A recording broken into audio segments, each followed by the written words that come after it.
नमस्कार दोस्तों, स्वागत है आप सभी का मेरा क्या कसूर भाग 13 में। तो चलिए कहानी शुरू करते हैं। यशोदा नियति को लेकर अपने घर आ जाती है। वो दोनों जैसे ही घर के अंदर जाते हैं, रमेश और उसके पिता दोनों ही उन दोनों को देखकर बोले, क्या हुआ यशोदा?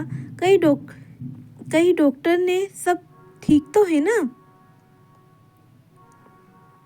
अपने पति की बात सुनकर यशोदा सोफे पर बैठ जाती है और अपने सर पर एक हाथ रख कर बोली, अब मैं क्या ही बताऊँ आपको। इस लड़की ने पहले ही हमें कहीं मुंह दिखाने लायक नहीं छोड़ा था और आज ऊपर से पेट से होकर बैठी है। पहले पड़ोसी इसकी शिकायत लेकर घर आया करते थे कि तुम्हारी बेटी ने ऐसा किया, तुम्हारी बेटी ने वैसा किया, मगर एक दिन इस लड़की ने अपनी आदत से मजबूर होकर हमें सबके सामने, साथ ही खुद को भी सबके सामने शर्मिंदा कर दिया और हमें कहीं मुंह दिखाने लायक नहीं रखा। इसके कारण लोग हम पर उंगली उठा रहे हैं, हमें बुरा भला जो उनका मन करता है वो बोल रहे हैं, मगर उन सबसे इसे क्या, ये लड़की तो अपने पेट में एक गंदगी लेकर बैठ गई है। मुझे तो अब समझ ही नहीं आता कि इसके जैसी लड़की मेरे पेट से कैसे जन्मी। इतना बोलकर वो अपना सर पकड़कर बैठ जाती है। वही अपनी माँ की इस तरह की बात को सुनकर नियति की आंखों से आंसू गिरने लगते हैं। वही अब नियति के पापा बोले, तो तुम इतना क्यों परेशान हो रही हो? कल जाकर इसके पेट में जो बच्चा पल रहा है उसे गिरवा दो। अपने पति की बात सुनकर यशोदा बोली, आप सही बोल रहे हो, मैं कल ही जाकर इस गंदगी को साफ करवा देती हूँ। और वो नियति को एक नज़र देखकर अपनी नजरें फेर कर बोली, क्या इसके दहेज का खर्चा उठाना कम था जो अब इसके पाप को मिटाने के लिए और खर्चा करो? अब जैसे ही नियति अपनी माँ की ये बात सुनती है, उसका बचा कुचा सबर भी जवाब दे देता है और वो रोते हुए ही वहाँ से अपने कमरे में चली जाती है। वही नियति के पापा अपनी बीवी को देखकर बोले, तुम ये कैसी बात कर रही हो यशोदा? बेटी है वो तुम्हारी, कोई दुश्मन नहीं। इस पर यशोदा बोली, वही तो अफसोस है कि वो बेटी है। अगर बेटा होती तो आज ऐसा दिन ना आया होता हमारी जिंदगी में। मुझे तो लग रहा है अब कि जो अभी शाम वाला लड़का आया था उसी के साथ इसकी शादी जितनी जल्दी हो सके करवा दो और इसे यहाँ से भेज दो। कहीं इसके चक्कर में मेरे बेटी की जिंदगी खराब ना हो जाए। वही नियति अपने रूम में आकर फर्श पर बैठकर रोए जा रही होती है। उसे बार बार अपनी माँ के कहे हुए शब्द ही याद आ रहे होते हैं जो कुछ देर पहले उसकी माँ ने उसके लिए बोले थे। नियति रोते हुए अपने पेट पर अपना हाथ रख कर बोली, अगर तुम मेरे पेट में हो तो इसमें मेरी क्या गलती? मैंने खुद से तो नहीं बोली थी ना कि तुम मेरे अंदर आ जाओ। पर माँ ये बात क्यों नहीं समझ रही है और वो अब तुम्हें मार देना चाहती है। जो कुछ भी हुआ उसमें तुम्हारी भी कोई गलती नहीं है, पर फिर भी माँ तुम्हें भी मेरे साथ बुरा भला बोल रही है, यहाँ तक कि वो तुम्हें गंदगी तक बोल रही है। इतना बोलते हुए ही नियति लगातार रोई जा रही होती है और उसका रोना अब सिसकियों में बदल चुका था, मगर यहाँ पर उसके पास उसे संभालने वाला कोई भी नहीं था जो उसका दर्द, उसकी तकलीफ़ें समझ सके। उसके खुद के माँ बाबा भी उसे समझने की कोशिश नहीं कर रहे थे, तो दूसरों से क्या ही उम्मीद करे कि वो उसे समझ सके।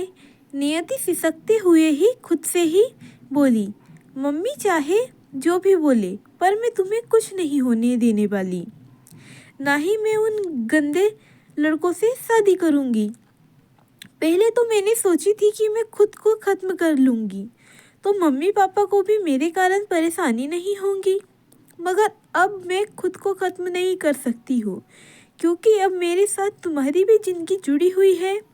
तो मैं खुद को खत्म करके अपने साथ तुम्हें भी चोट नहीं पहुंचा सकती हूँ, ना ही तुम्हें खुद से दूर होने दे सकती हूँ। मैं तुम्हें कुछ भी नहीं होने दूंगी, उसके लिए चाहे मुझे माँ पापा के खिलाफ ही क्यों ना जाना पड़े। यही सब सोचकर वो फर्श पर ही बैठी सो जाती है। उसने आज सुबह से ही कुछ भी खाई पी नहीं थी और ऊपर से उसकी तबीयत भी ठीक नहीं थी, पर उसकी माँ ने एक बार भी उसे खाने के लिए नहीं पूछा। बाहर डाइनिंग चेयर पर बैठकर तीनों खाना खा रहे होते हैं। तभी नियति के पिता अपनी पत्नी को देखकर बोले, तुम नियति को भी बुला लेती खाना खाने, वैसे भी उसने आज सुबह से कुछ भी नहीं खाया है। इस पर नियति की माँ बोली, रहने दीजिए उसे, अगर एक दिन कुछ खाएंगी नहीं तो मर नहीं जाएंगी आपकी बेटी। इतना बोलकर वो अपना खाना खाने लगती है। भाई अपनी पत्नी की बात सुनकर नियति के डैड भी कुछ नहीं बोल पाते हैं और चुपचाप अपना खाना खाने लगते हैं। उन्हें अपनी बेटी के लिए बुरा तो लग रहा होता है, मगर वो कुछ कर भी नहीं सकते थे। वैसे भी अपनी पत्नी के सामने उनकी चलती ही कहा थी। अगली सुबह जब नियति की सुबह आंखें खुलती है तो सूरज उग चुका था और सुबह के 8 बज चुके थे। जब वो उठती है तो देखती है कि वो फर्श पर ही बैठकर सो रही थी और फर्श पर सोने के कारण उसका शरीर अकड़ा सा लगने लगा था।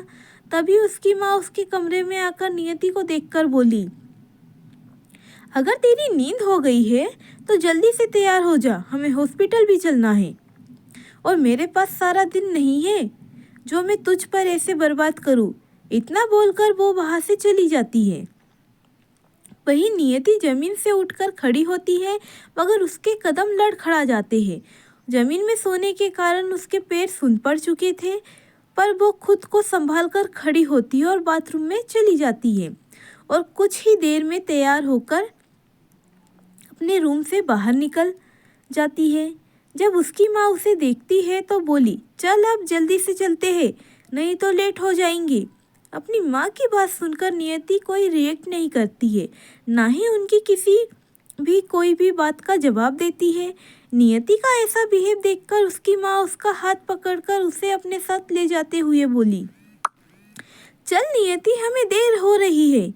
इस पर नियति अपनी माँ का हाथ झटक कर बोली, हम कहीं नहीं जा रहे हैं माँ, ना ही हम इस बच्चे को गिरा रहे हैं। जैसे ही नियति इतना बोलती है, नियति की माँ एक जोर का तमाचा उसके गालों पर लगा देती है और नियति को देखते हुए गुस्से में बोली, क्या कही तूने, मेरे साथ नहीं जाएंगी और इस गंदगी को साफ नहीं करेंगी। इस पर नियति अपनी आंखों में आंसू लिए अपनी माँ को देखकर बोली, हाँ माँ, हमने यही कहा कि हम आपके साथ कहीं नहीं जा रहे हैं, ना ही हम इस बच्चे को गिराने वाले हैं, और ये कोई गंदगी नहीं है जिसे आप गंदगी बोल रही हो। ये मेरा बच्चा है और मैं इसे मार नहीं सकती हूँ। नियति की बात सुनकर इस बार उसके पापा बोले, तुम पागल हो गई हो नियति, जो इस तरह की बातें कर रही हो।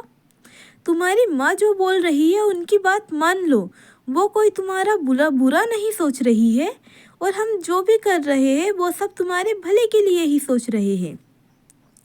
अपने पापा की बात सुनकर नियति करवाहट भरी मुस्कान लिए बोली, पीछा छुड़ाने को भला करना नहीं बोलते हैं पापा। आप में से कोई भी मेरा भला नहीं बल्कि मुझे एक बोझ की तरह समझ रहे हो, जिससे बस आप सब अपना पीछा छुड़ाना चाहते हो। नियति की बात सुनकर नियति की माँ उसे एक और थप्पड़ मारकर बोली, मुझे नहीं पता था नियति, तू इतनी बदतमीज और बेशर्म भी हो सकती है, जो अपने पिता से इस तरह की बातें भी कर सकती है। तू अपने संस्कार भी भूल गई कि किस तरह से अपने पिता से बात करनी चाहिए। इस पर नियति बोली, मैं कुछ भी नहीं भूली मम्मा, बस मैंने तो वही कही जो सच है। तभी तो आप मेरी शादी पापा की उम्र से कुछ साल छोटे आदमी के साथ करवाने की कोशिश कर रही हो और मेरी शादी उस इंसान से करवाने के लिए तैयार हो गई हो जो पापा की ही उम्र का है। अगर आप सबको मेरी फिक्र होती तो आप मेरे आने के कुछ समय बाद ही मेरी शादी करवाने के बारे में नहीं सोचते, ना ही मुझे इस तरह से भगाने की सोचते। अरे आपने एक बार भी ये जानने की कोशिश तक नहीं की कि मैं ठीक भी हूँ या नहीं, कहीं मुझे कोई तकलीफ तो नहीं। यहाँ तक कि मम्मी को अब मुझसे इतनी नफरत होने लगी है कि उन्होंने एक बार भी मुझे खाने के लिए तक नहीं पूछना ज़रूरी समझा और मुझे सीधे हॉस्पिटल ले जाना चाहती है। पर अब मैंने भी फैसला कर लिया है कि मैं आप में से किसी की भी कोई बात नहीं सुनने वाली हूँ, ना ही मैं आपके कहने पर अपने बच्चे को मारूंगी। मैं खुद से मेहनत करूंगी और अपने बच्चे को पाल लूंगी। नियति की इस बात को सुनकर अब यशोदा को नियति पर काफ़ी ज़्यादा गुस्सा आने लगता है और वो उसी गुस्से में आकर नियति को लगातार 5 से 6 बार थप्पड़ मार देती है और उसे उंगली दिखाते हुए बोली, ये लड़की मेरी बेटी हो ही नहीं सकती है।